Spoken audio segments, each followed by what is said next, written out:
Assalamualaikum warahmatullahi wabarakatuh. Nah, di sini saya Lia Rahmawati dengan NIM 1923021544. Nah, di sini saya akan memaparkan materi tentang landasan filosofis konstruktivisme dan pendidikan nasional atau Pancasila.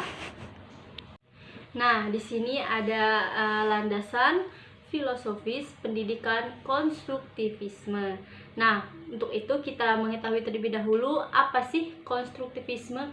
Jadi, konstruktivisme adalah suatu filsafat pengetahuan yang memiliki anggapan bahwa pengetahuan adalah hasil dari konstruksi atau bentukan manusia itu sendiri. Manusia mengkonstruksi pengetahuan mereka melalui interaksi mereka dengan objek, fenomena, pengalaman, dan juga lingkungan mereka. Nah, ada 3 jenis konstruktivisme. Yang pertama yaitu konstruktivisme psikologis personal. Yang kedua, konstruktivisme sosiologis. Yang ketiga, sosiokulturalisme. Nah, selanjutnya ada tema utama filsafat konstruktivisme, yaitu berkenaan dengan hakikat pengetahuan. Filsafat konstruktivisme berimplikasi terhadap pendidikan, khususnya dalam bidang sains dan matematika.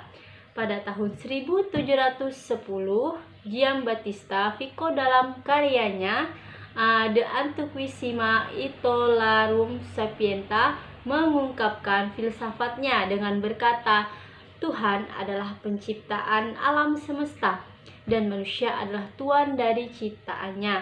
Dalam pandangan konstruktivisme, belajar adalah kegiatan aktif di mana peserta didik membangun sendiri pengetahuannya. Peserta didik mencari sendiri makna yang dipelajari. Hal ini merupakan proses menyesuaikan konsep dan ide-ide baru dengan kerangka berpikir yang ada dalam pikiran siswa. Nah, di sini ada pandangan dalam filosofis pendidikan konstruktivisme. Jadi, pandangan dalam filosofis di sini ada 3 pandangan, yaitu pandangan metafisika, pandangan epistemologi, dan pandangan tentang pendidikan. Nah, kita akan mengetahui pandangan metafisika. Jadi, metafisika di sini adalah berhakikat realitas. Menurut konstruktivisme, manusia tidak pernah dapat mengerti realitas yang sesungguhnya. Secara ontologis, yang dapat kita mengerti hanyalah struktur konstruksi akan sesuatu objek. Jadi, bagi penganut konstruktivisme, realitas itu tiada lain adalah fenomena sejauh dipahami oleh yang menangkapnya. Jadi, hakikat manusia adalah makhluk Tuhan yang Maha Esa. Manusia adalah kesatuan badan rohani yang hidup dalam ruang dan waktu dan memiliki kesadaran atau consciousness dan penyadaran diri, self-awareness, mempunyai berbagai kebutuhan, dibekali naluri dan nafsu, serta memiliki tujuan hidup. Nah, selanjutnya pandangan epistemologi. Jadi, pandangan epistemologi di sini segala pengetahuannya, hakikatnya bersumber dari sumber pertama yaitu Tuhan yang Maha Esa. Tuhan telah menurunkan pengetahuan baik melalui utusannya berupa wahyu maupun melalui berbagai hal yang didelarnya di alam semesta, termasuk hukum-hukum yang terdapat di dalamnya. Nah, manusia dapat memperoleh pengetahuan melalui keimanan dan kepercayaan, berpikir, pengalaman empiris, dan penghayatan dan intuisi. Nah, selanjutnya ada pandangan tentang pendidikan. Jadi, pandangan tentang pendidikan di sini ada 5. Jadi, pendidikan mengajar, tujuan pendidikan, pengajaran, kurikulum, metode, dan peranan guru dan peserta didik di dalam sekolah. Nah, di sini selanjutnya ada implikasi filsafat konstruktivisme di dalam pendidikan. Nah, implikasinya dalam proses pembelajaran di sekolah adalah bahwa pendidik tidak dapat secara langsung memberikan informasi kepada peserta didik. melainkan proses belajar hanya akan terjadi bila peserta didik berhadapan langsung dengan realitas oleh objek tertentu. Nah, selanjutnya ada kaum konstruktivis berpendapat bahwa pengetahuan itu dibentuk dalam diri individu seorang peserta didik atas dasar struktur kognitif yang telah dimiliki peserta didik tersebut. Nah, hal ini berimplikasi pada proses belajar yang menekankan aktivis personal dari peserta didik. Selanjutnya, maka dalam proses pembelajaran seorang pendidik harus menciptakan pengalaman yang autentik dan alami secara sosial, kultural untuk para peserta didiknya.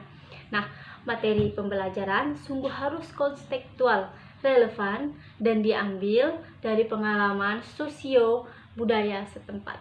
Nah, pendidik dalam proses pembelajaran harus mendorong terjadinya kegiatan kognitif tingkat tinggi seperti mengklasifikasi, menganalisis, menginterpretasikan, memprediksi, dan menyimpulkan.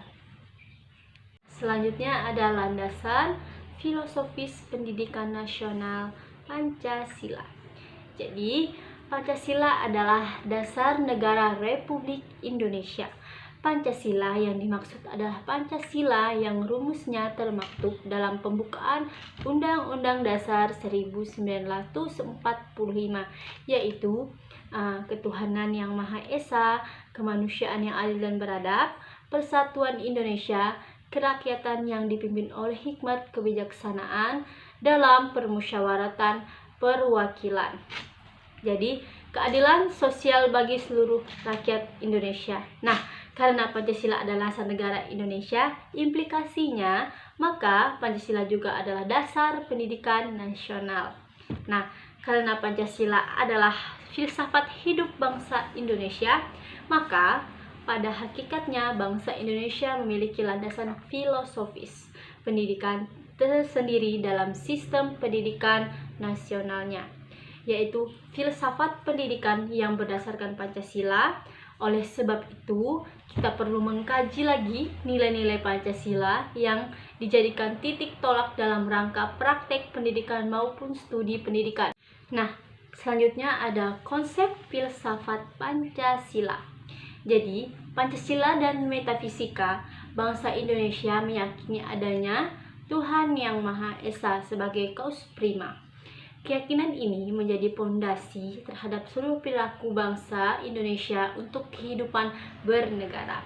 Nah, Pancasila dan epistemologi salah satu pokok dalam pikiran pembukaan Undang-Undang Dasar 1945 adalah negara hendaknya mewujudkan keadilan sosial bagi seluruh rakyat Indonesia.